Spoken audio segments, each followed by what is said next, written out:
Is it just a bunch of pictures of people, or is there something more behind the faces in John Singer Sargent's portraits? Let's find out in today's video.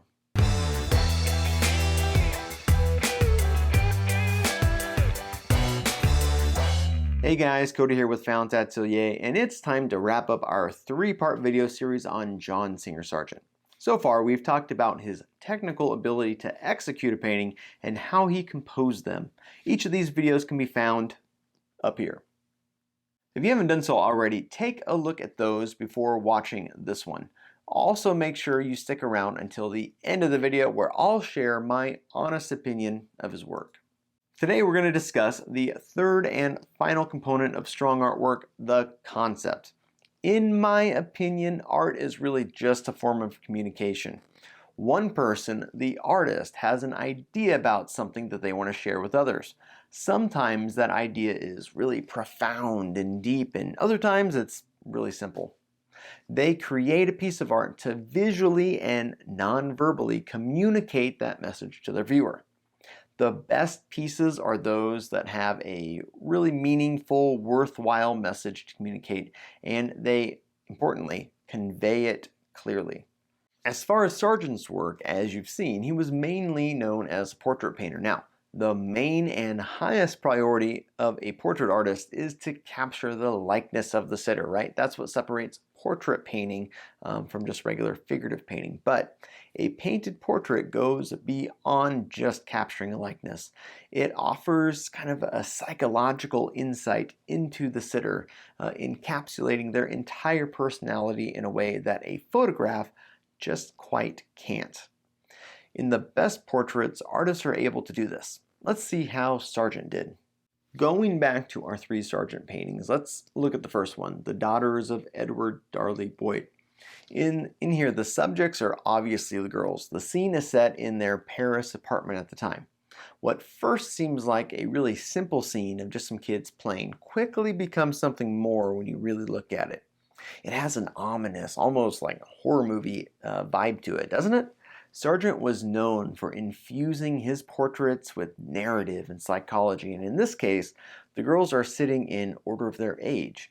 The youngest, at 4 years old, sits closest to us on the ground with her doll, and the oldest girls are all the way in the back. Some critics think that this could kind of be a metaphor for growing up as the young girl kind of sits playing innocently, while as you move back into the composition, the older girls are kind of in the shadows, sort of hidden, sort of not, heading into the unknown world of adulthood. What is really interesting is that later in life, the two girls that are in the shadows toward the back, Jane and Florence, they would actually struggle with mental health challenges as adults. Is that foreshadowed by their placement and position in this painting? Who knows?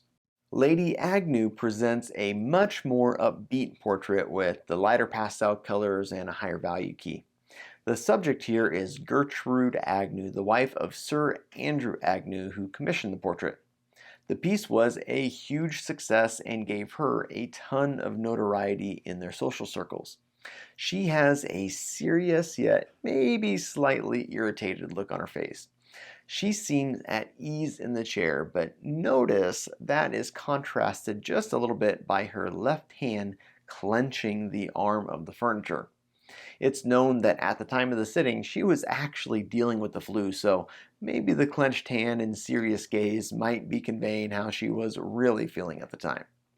The fancy dress and Chinese silk backdrop communicates the wealth and importance of the family to the viewer, which is something that portrait artists did a lot. They tried to include a few personal items to help tell the sitter's story.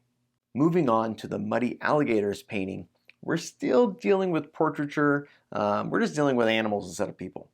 Here, Sargent has captured the gators lying out in the sun on a trip to the Everglades in Florida. While this piece may not be quite as emotionally heavy as the other two, and it's pretty informal, just a sketch, probably done from life, it clearly communicates how the day must have felt. Even today, you can almost just feel the warm sun hitting the back of your neck and the sounds of the swamp, just as Sargent did as you look at this painting. So, what makes John Singer Sargent such an incredible artist? Well, in each of these paintings, Sargent's mastery of technical execution, composition, and concept are on clear display. It's rare to find artists throughout history and today that are able to combine all three aspects of art so effortlessly.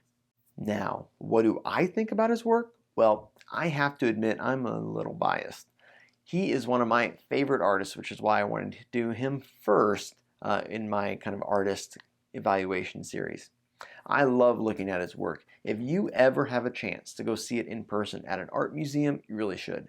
The texture, the brushwork doesn't always come through in images that you find online. You know, his subject matter, everything is really good. Critics of Sargent will tell you that he was a little boring and his paintings aren't really anything special. I mean, it's just portrait after portrait after portrait. Big deal, right? But I disagree. I think few people in history were able to capture the essence of their subject and kind of freeze them in time, if you will, in oil paint as well as he did. Well, that wraps up our three-part series on John Singer Sargent. Would you like me to do another one of these critiques? If so, which artist would you like me to look at? I could be an artist from the past, it could be an artist from right now. Leave me a comment down below and I might just do another one sometime soon. With that, make sure you like this video and subscribe so you can see more art content like it in the future. Until next time.